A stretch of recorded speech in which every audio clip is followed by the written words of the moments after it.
नमस्कार, मी राजेंद्र कुमार जाधव. दामाजी न्यूज मध्ये आपल्या सर्वांचे स्वागत. बातमीपत्राच्या सुरुवातीला पाहूया हेडलाईन्स. खासदार शरद पवार यांच्या समोरच राष्ट्रवादीचे कार्यकर्ते आमने सामने, भाषणही रोखले. कल्याणराव काळे यांना काँग्रेसकडून पुन्हा थांबा, राजकारणात एकाकी पडल्याची कल्याणरावांची कबुली. गेल्या 4.5 वर्षांमध्ये या सरकारने जनतेला फसवले, आमदार प्रणिती शिंदे यांचा आरोप. सांगोल्यात सैनिकांसाठी किसान आर्मीच्या युवकांचे रक्त अर्पण. मंगळवेढ्याचे प्रांताधिकारी प्रमोद गायकवाड यांची दौंड येथे बदली. आणि 360 एक्सप्लोरर टीमने 12,500 फुटावर तिरंगा फडकावला. आता पाहूया सविस्तर बातमीपत्र. लोकसभा निवडणूक तोंडावर आली असताना माढा मतदारसंघात येणाऱ्या फलटण तालुक्यातील राष्ट्रवादी काँग्रेसमध्ये गटबाजीला तोंड फुटले आहे. राष्ट्रवादी काँग्रेसचे अध्यक्ष शरद पवार हे दौऱ्यावर आले असताना त्यांच्या समोरच शेखर गोरे आणि कविता म्हेत्रे यांच्या कार्यकर्त्यामध्ये वादावादी झाली. कविता म्हेत्रे यांना स्टेजवर स्थान देण्यावरून सुरू झालेल्या या वादामुळे कार्यक्रमात गोंधळ आणि घोषणाबाजी सुरू झाली. त्यामुळे शरद पवार यांनी आपले भाषण थांबावे लागले. राष्ट्रवादी काँग्रेसचे अध्यक्ष शरद पवार यांनी माढा लोकसभा मतदारसंघातून निवडणूक लढवण्याची घोषणा केली आहे. दरम्यान आज ते या मतदारसंघात येणाऱ्या फलटण येथे आले होते. यावेळी जयकुमार गोरेंचे बंधू शेखर गोरे आणि कविता म्हेत्रे यांच्यामध्ये वादाची छिंगणी पडली. कविता म्हेत्रे यांना स्टेजवर स्थान देण्यात आल्याने शेखर गोरे आणि त्यांचे कार्यकर्ते संतप्त झाले. त्यांनी घोषणाबाजी सुरुवात केली. दरम्यान शेखर गोरे स्टेजवर आले नाहीत. शरद पवार या भाषणात उभे राहिल्यानंतर गोंधळ अधिकच वाढला. त्यामुळे त्यांना आपले भाषण थांबवावे लागले. या प्रकारामुळे लोकसभा निवडणुकीपूर्वी माढा मतदारसंघात राष्ट्रवादी काँग्रेस समोरील अडचणी वाढण्याची शक्यता.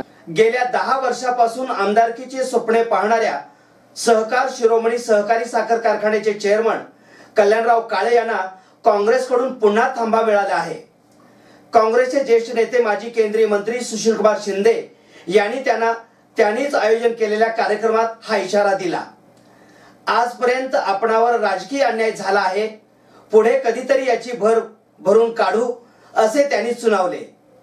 पंढरपूरच्या राजकारणात गेल्या 15 वर्षापासून लाग लागत नसल्यामुळे आपण राजकारणात एकाकी पडल्याची खंत त्यांनी याच कार्यक्रमात बोलून दाखवली. आजपर्यंत आपणावर राजकीय अन्याय झाला आहे, पुढे कधीतरी याची भरून काढू असे त्यांनी सुनावले. पंढरपूरच्या राजकारणात गेल्या 15 वर्षापासून लाग लागत नसल्यामुळे आपण राजकारणात एकाकी पडल्याची खंत त्यांनी याच कार्यक्रमात बोलून दाखवली. कैलासवासी वसंतराव काळे यांच्या अमृत महोत्सवी जयंतीनिमित्त आयोजित केलेल्या पुरस्कार वितरण व शेतकरी मेळाव्यास माजी मुख्यमंत्री खासदार नारायण राणे आणि माजी केंद्रीय गृहमंत्री सुशीलकुमार शिंदे उपस्थित होते. पंढरपूर तालुक्यातील वाडीकुर्ली येथे हा कार्यक्रम कल्याणराव काळे यांनी आयोजित केला होता. पंढरपूर तालुक्याच्या राजकारणात पूर्वीच्या पंढरपूर विधानसभा मतदारसंघाची 4 मतदारसंघात विभाजन झाल्याने कल्याणराव काळे यांची राजकारणात पिछेहाट झाली आहे. पंढरपूर मंगळवेढा मतदारसंघात काँग्रेसचे आमदार भारत बालके यांनी आपला खुट्टा भक्कम केला आहे. याच भरीसभर म्हणून त्यांनी काँग्रेस पक्षात आपले वर्चस्व वाढवले आहे. त्यामुळे काँग्रेस पक्षात असूनही कल्याणराव काळे यांची कायमच गोची होत असल्याचे दिसत आहे. म्हणूनच या कार्यक्रमात बोलताना त्यांनी मी सर्वसामान्य कारखानदार आहे, माझ्या पाठीशी कोणीही आमदार नाही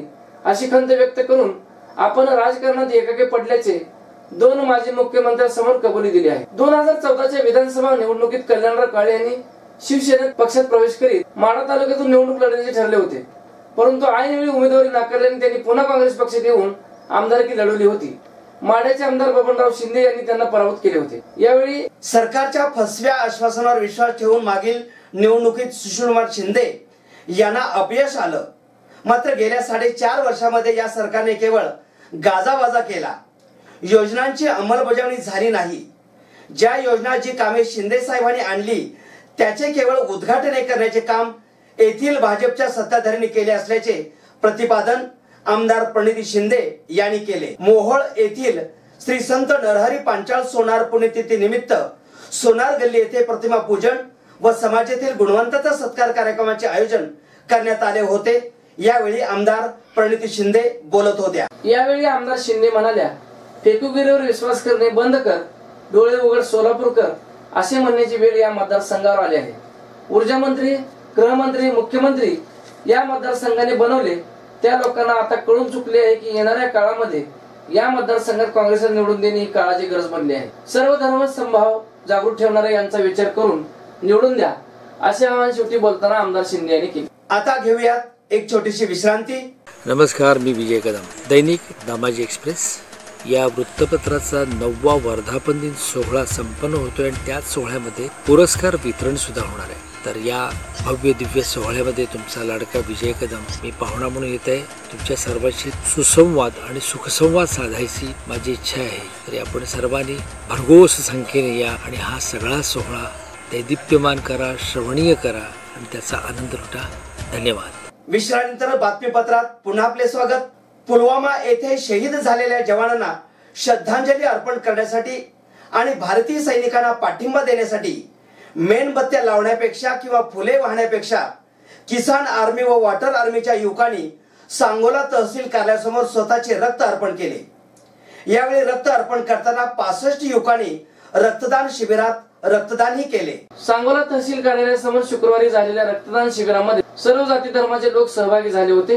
किसान आर्मीचे संस्थापक नेते प्रफुल्ल कदम, तालुकाध्यक्ष अमोल पाटील, लक्ष्मण एलपले, सतीश एलपले, भाग्यवान पवार, संजय पवार यांनी स्वतःच्या रक्ताने भरलेल्या हाताने शहीदांच्या स्मृतीसाठी ठसे उमटवले. यावेळी रेवनील ब्लड बँक यांनी रक्त संकलन केले. यावेळी रेवनील ब्लड बँकेचे चेअरमन सोमेश यावलकर, किसान आर्मी वॉटर आर्मीचे सदस्य सचिन वाघमारे, कालिदास खताळ, सुनील मोहिते, बापू गयाळी, शिवानंद हिरेमठ, दादासाहेब पाटील, धनंजय लेगाडे आदी मंडळींनी परिश्रम घेतले. श्रद्धांजलीसाठी अनेक सैनिकांना पाठिंबा देण्यासाठी स्वतःचे रक्त अर्पण केल्याची चर्चा सांगोला तालुक्यात होत आहे. मंगळवेढ्याचे उपविभागीय अधिकारी प्रमोद गायकवाड यांची पुणे जिल्ह्यातील दौंड येथील उपविभागीय कार्यालयात बदली करण्यात आली आहे. आगामी लोकसभा निवडणुकीच्या पार्श्वभूमीवर राज्य शासनाने पुणे विभागातील 34 उपजिल्हाधिकाऱ्यांच्या बदल्या केल्या असून त्यात प्रमोद गायकवाड यांचा समावेश करण्यात आला. दरम्यान प्रमोद गायकवाड यांच्या जागी उदयसिंह भोसले यांची नियुक्ती करण्यात आली आहे. एव्हरेस्ट वीर आनंद बनसोडे यांनी स्थापन केलेल्या 360 एक्सप्लोरर ग्रुपने हिमालय मनाली जवळ नेगुडोग या ठिकाणी 12,500 फूट चढाई करून भारताचा तिरंगा फडकावला आहे. 10 फेब्रुवारी रोजी मोहीम सुरू होऊन 14 फेब्रुवारी रोजी 12,500 फुटावर चढाई करून यश मिळवले. 4 वर्षापूर्वी झाडावर पडून अपंगत्व आलेल्या चैतन्य कुलकर्णी याने ही उंची गाठून एक विक्रम प्रस्थापित केला आहे.